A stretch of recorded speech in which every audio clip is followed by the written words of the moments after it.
There it is. The clap, clap. Yes, off and running. Hi there, it's Curt and Jen. This is our podcast, the Curt and Jen podcast. Huh? Yes. Huh? It's Monday. Happy Monday. And it's also Mario Day.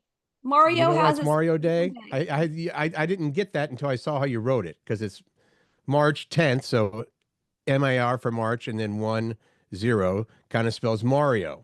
Right.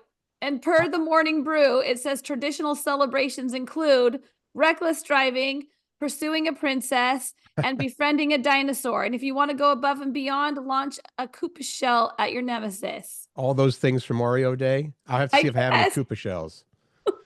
I don't think I do. All right, on the show today, are you planning to take a nap today? Planning to take a nap for National Napping Day? Didn't even know it was a thing. I also heard that it was National Sleep Week. The whole week is about sleeping because of that time change, which we have tips for how to adjust to the time change.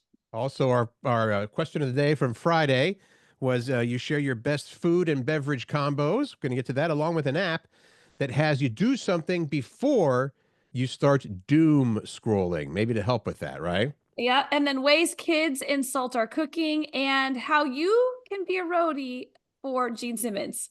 Do you want to be a roadie for Gene Simmons? Would that be a good career for you? I'll save that for the story.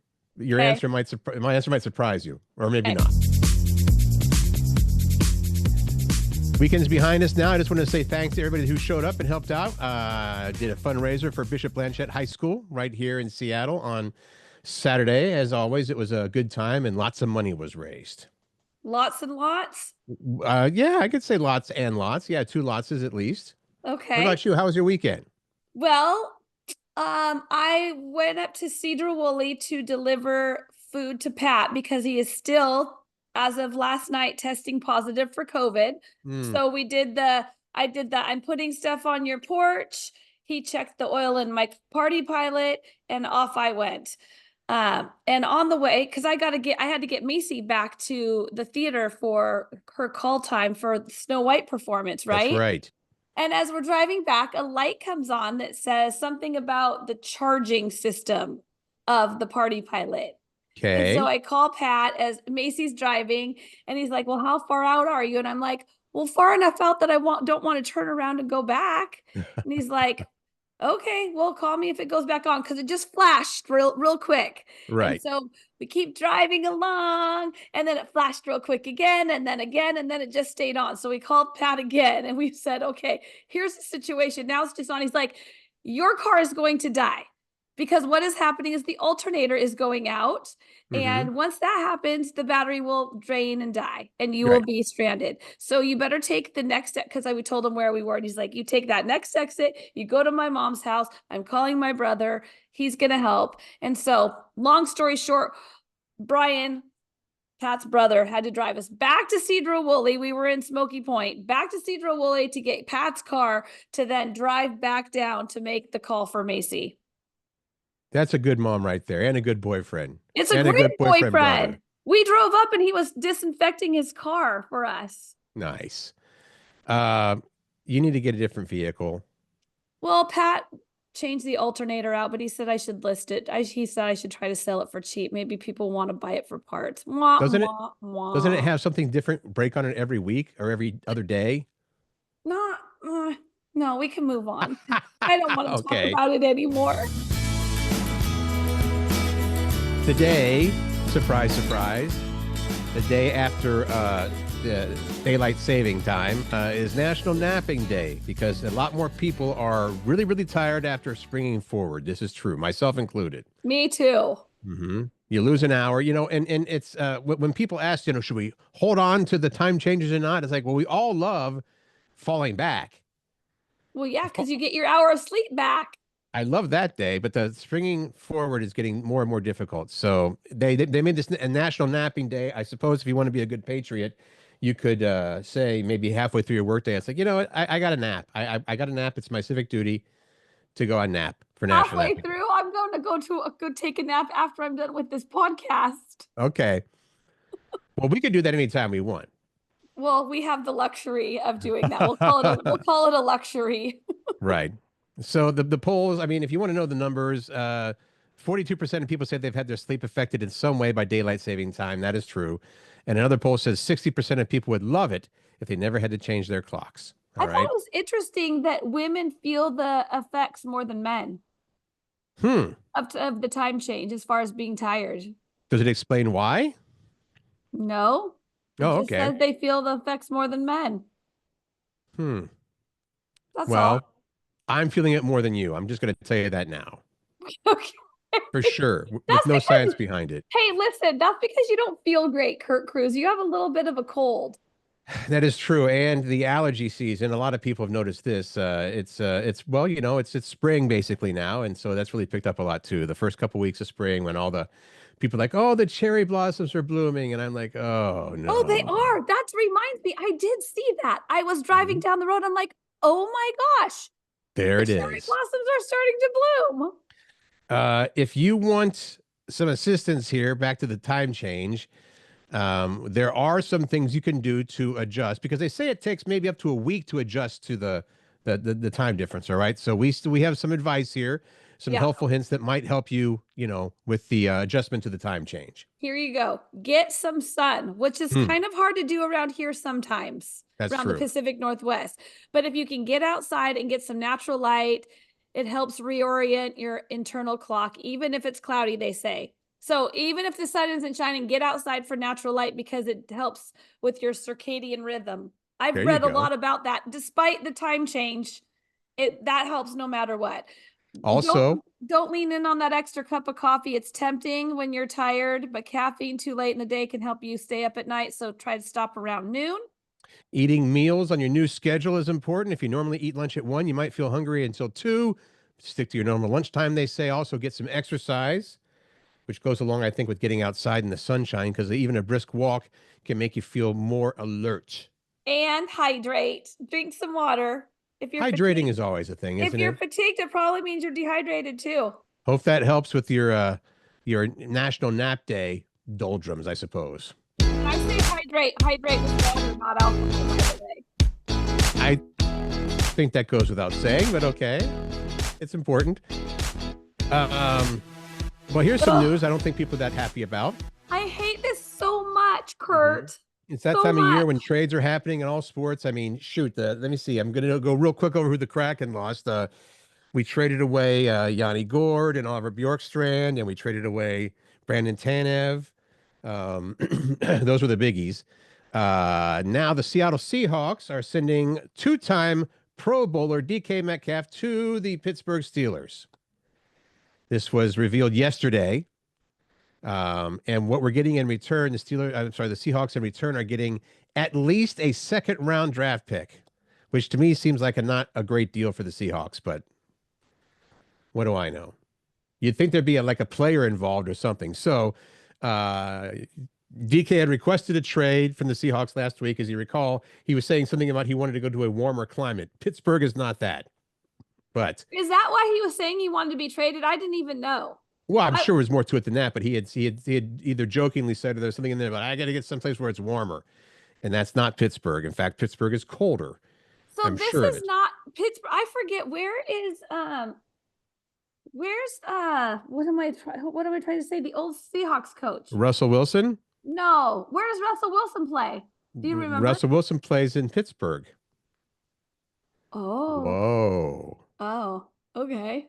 Right. And Pete Carroll went to Las Vegas. That's who you're That's trying to what I think of. was wondering. Right. That Right. would be great to have those all reunited, don't you think? Well, Geno Smith, it was announced. Geno Smith, our Seahawks quarterback, is going to Vegas, so he'll be reteamed with Pete Carroll, and now DK and Russell Wilson will be back Who's together. left on our team? Nobody. I didn't know that Geno Smith was leaving too. Oh, sorry about that. I thought we didn't talk about that on Friday. I Maybe don't that happened over the weekend. I thought we just talked about Tyler. What the hell is happening, Hawks? Supposedly, this is all good for the growth of the Okay. team and the future of the team. But It's a that's the hard rebuilding part is year.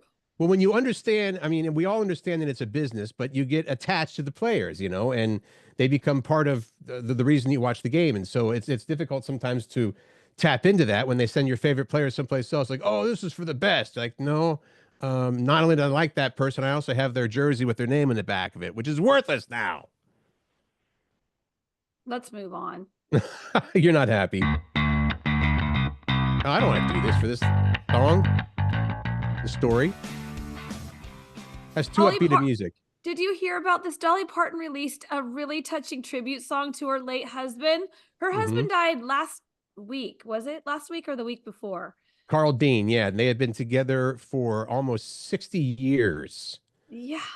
which in and of itself is a pretty big accomplishment. So She released on this song Friday, on Friday she released this song that is called If You Hadn't Been There. Oh my gosh. and this is dedicated to her late husband, Carl. And I wouldn't be here if you hadn't been there, holding my hand, showing you care. What was funny is I thought the next line was going to be, if you hadn't been there. I was like holding my something. I was like, and also in holding your hair, like when you're drunk and you throw up, you got to be there to hold their hair. That would have rhymed. It wasn't as good of a line though. I mean, it's a great song. I predicted, you know how there's wedding songs? This is a funeral song. Well, yeah, but I wonder if the song also works for like a wedding. Does it say that you're, does it all just talk about all the good things you did together, or does it actually mention in the song, now you're gone, blah, blah, blah? I don't know. I haven't listened that far into it. I don't know, but I don't know. Maybe it could be, oh, I don't know if it could be a wedding song. I don't know. We'll have to listen to I'll have to look up the lyrics but it is a beautiful song. And you know what? It's classic Dolly. Absolutely.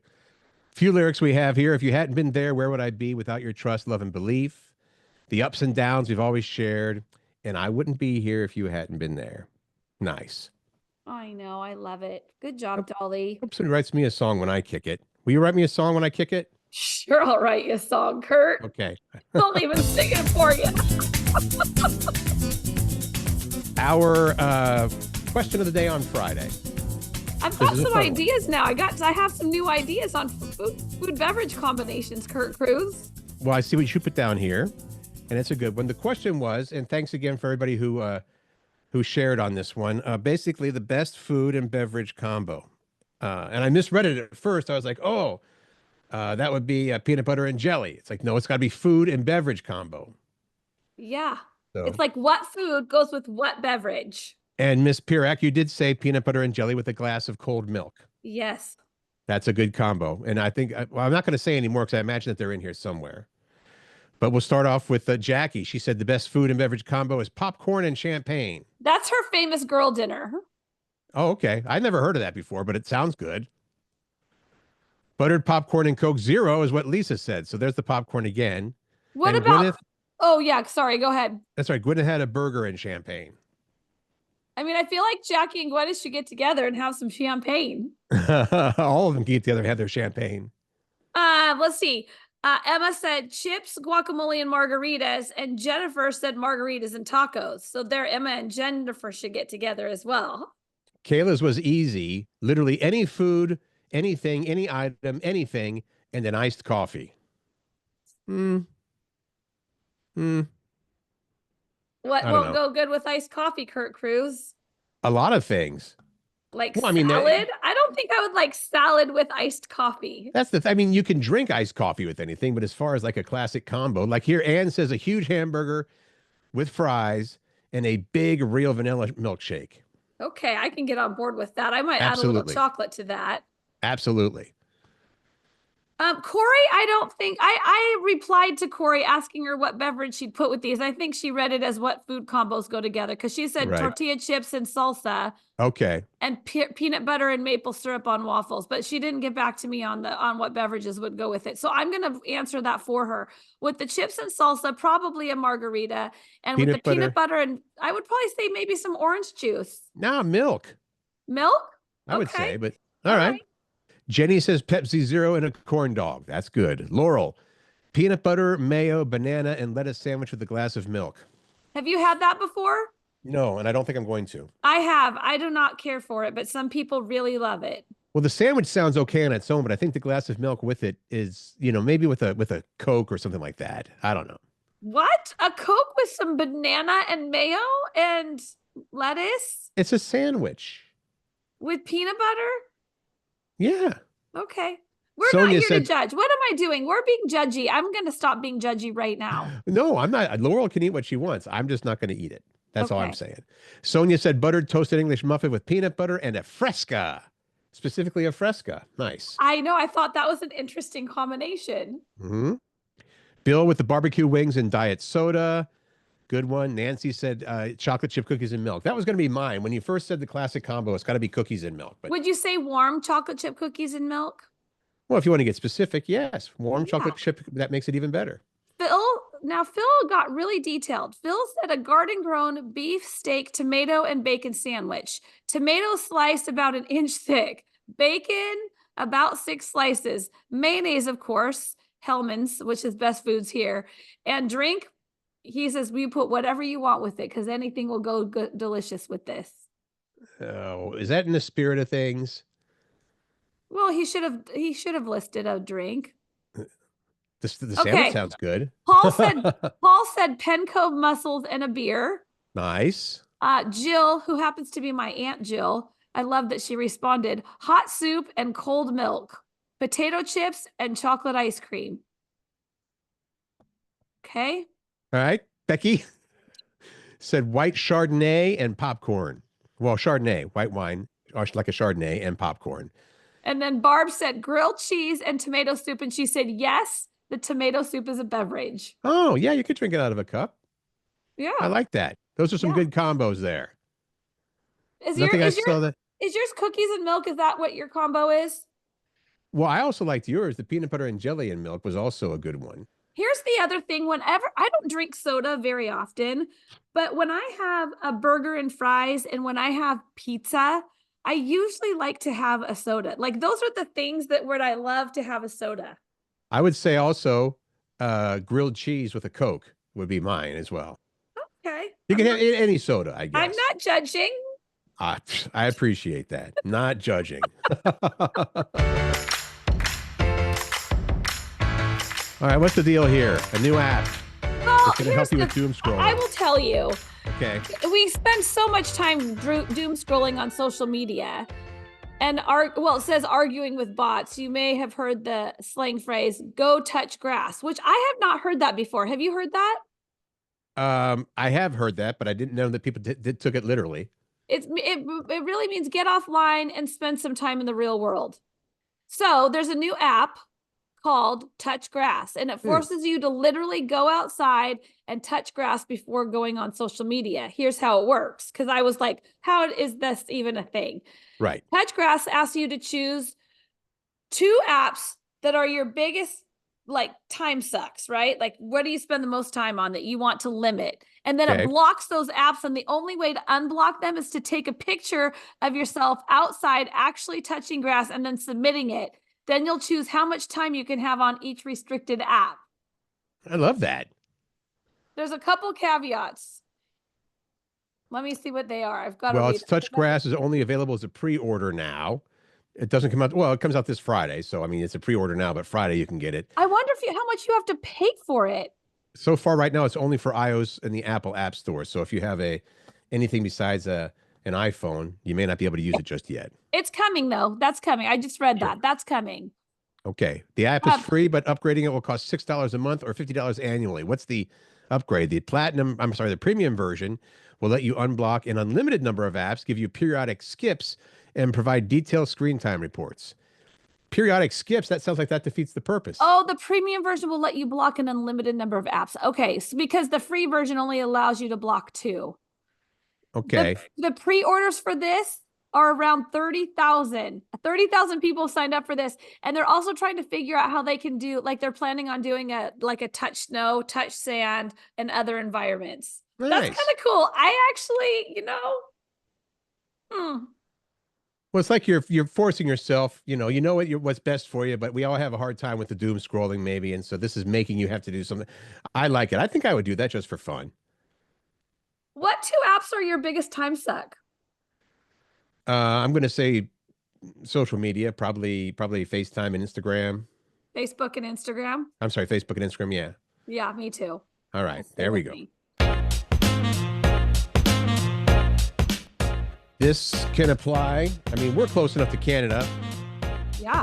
We could probably do this as well. But if you have any Canadian friends, and right now, Canada is not very happy with the United States, mostly because we want to turn them into a state, and they're not interested in that. If you know a Canadian who's nervous about President Trump, they could use this. Canada's oldest brewery, Moosehead.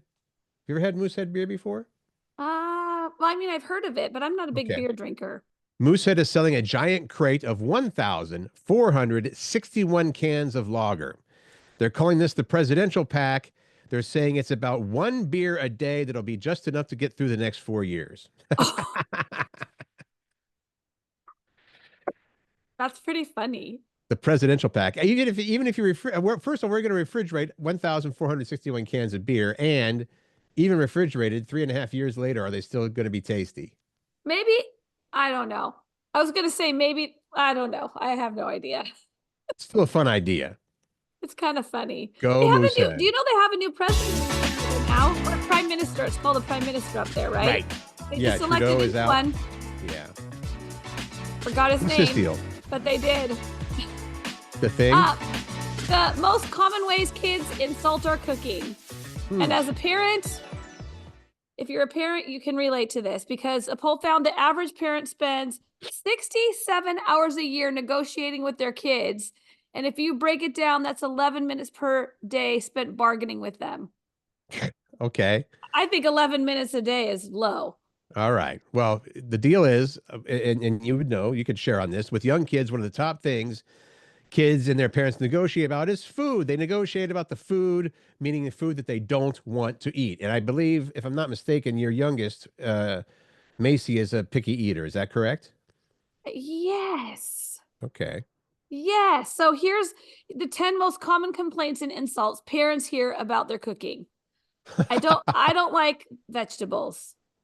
Okay, Oh. we've all probably said that. I Yeah, don't like even the at this I- age. I don't like the smell. I don't like the way it looks. It's too spicy. It's too mushy. I don't want to eat something new. It's too plain. It's too bland. It's boring. Didn't we just have this? It's too chewy or it's too tough. And Macy, this is Macy's famous one. Like, I'll make something that she even said that she wanted, and she's like, I'm not hungry anymore. That's when you have to physically shove it down their throat, right? Right. Okay. Wow. There are also, I guess, the foods that kids never complain about. Top 5 of those are pizza, chicken nuggets, fries, mac and cheese, and burgers. So you've got all 4 of the food groups in there, right? Yeah. No, I'm kidding. Not the healthiest stuff on the menu, but probably the tastiest stuff on the menu is what the kids want. Food is always such a thing. I found this, and I hope it's not too newsy. This is interesting to me. I'm sorry, too sciencey. We get a little too sciencey sometimes. They found, now, if you're the kind of person that tends to overeat, right? And there are a lot of us that are, they found out that scientists found out there's a genetic drive. It's in your genes, a genetic drive to overeat found in humans. And also the same genetic drive to overeat was found in Labrador Retriever dogs. Okay. So they went through dogs that are constantly hungry and prone to being overweight share a common bit of biology with some obesity-prone humans. Scientists in the UK discovered this genetic source of many Labrador dogs and some people's tendency to overeat. They found that changes in one particular gene, one of the building blocks of biological code that produces the blueprint for how our bodies work, alters the chemical signals that tell our brains when we've had enough to eat. So it doesn't work right. I guess there are people. I'm probably one that my brain never tells me I've had enough to eat. I just stop when I feel like it, right? Yeah. They picked out that gene in particular that was associated with higher body mass in the Labrador dogs, right? Then they searched through a library of genetic information from thousands of humans and said, you know what? We found that same gene in some humans, and most of those humans had higher body mass. Are What do you know? you calling them fat? I'm calling them dogs. No. They're calling them fat. And they're saying higher body mass. I It's know, about that's the why I'm fact- saying, are you calling them fat? I'm going to keep reading before I get in trouble. It's about the fact that some people are prone to weight gain because they have a genetic risk, which increases their responsiveness to food and to their appetite. This goes for dogs and humans alike, that genetic drive to overeat, which I would say, if it was me and I found out that I had an excuse to overeat, I was like, oh, okay. I can't help myself. I can't help it. So And there what's goes the the whole thing of Oreos. so what's the bottom line? Like, are they doing like lab tests on Labradors Well, to I see would, how they can combat this? you know what? If they, I don't know. I'm not People a are going to get real mad if they're doing tests on dogs. Who's going to get mad? People. Oh, they do tests on dogs. Sorry. Okay, onward.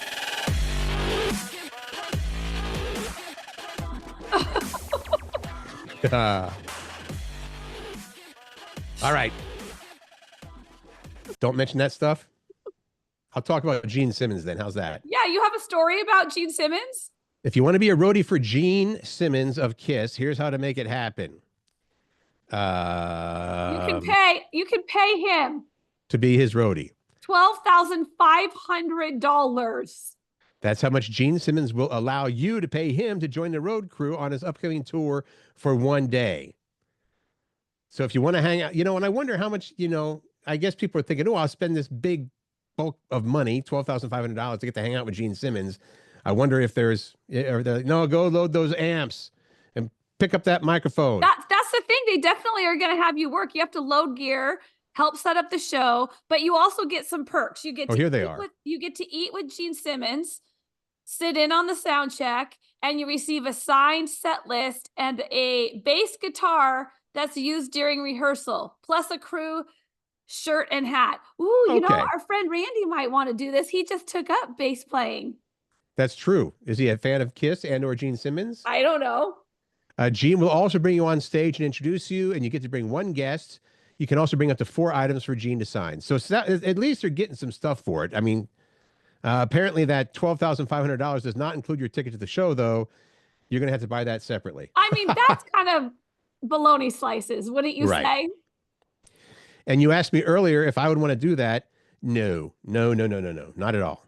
He is such an egomaniac. I would, not a huge fan of the band to start with, but respect that they've done very well. Okay. But I have no interest in, Okay. Foo Fighters, sure. You would pay $12,500 to go be a roadie for the Foo Fighters? Maybe not $12,500. Maybe $125. Well, that's not part of the deal, Curt Cruz. Okay. And I would be willing to bet that the Foo Fighters price would be higher. Perhaps. All right, we're ending the show so that everyone can go take a nap now. That's true. We both need to badly. So of course, at the end of the show, we have our question of the day. Today is no different. Question. Do you like this one, Curt? Yes, and I have an answer. What did you have hanging on the walls in your room as a teenager? There you go. Like the posters. Mm-hmm. Do you want to know what I had? Please. A Howard Jones poster. Oh, Howard Jones. I need to take, I have an old photo from the Conclave Convention in 1995 with me and Howard Jones. So I need to show that to you. Okay. And then I had a sign that said Porsche parking only because I'm obsessed. And I had a Porsche calendar too. Right. You still haven't got that car, but now that you're looking for a new vehicle, get rid of the Party Pilot. Mm-hmm. Probably a Porsche will be right at the top of my list with my unemployment status. Not laughing at your unemployment status. That was a good joke, though. I'm going to say, I know that for sure that I had, maybe this dates me a little bit too. I know for sure that I had a big Led Zeppelin poster. It was like fuzzy in some spots. It had yes. What is that? Velour or something like that? No, it's not velour, but I know what you're talking about. Right. And I had a big Pink Floyd poster. That's all I can think of at the top of my head. I'm sure there were more. Where did you get the posters, Curt? Well, are they still around? Spencer Gifts? Yeah, Spencer Gifts is still around. Do you remember going to places like that into the record stores and you'd flip through all the posters? Oh, yeah. They'd have just poster after poster after poster. Yeah. Those were the good old days. Look what I have. Well, look what I have hanging on my wall right here. This is not the same thing, but old habits die hard. Yeah. There you go. Okay. I like it. That's what we want to know from you. Posters, or what did you have hanging on your wall in your bedroom as a teenager? Keep it clean, people. Keep it clean. Okay. Nice. All right. Go have a great nap. Enjoy your Monday. We'll get through this week, this sleep week, time change. Thank you for being part of the show. Make good choices, find joy, spread kindness, and Laugh. good for the soul. Have a good one.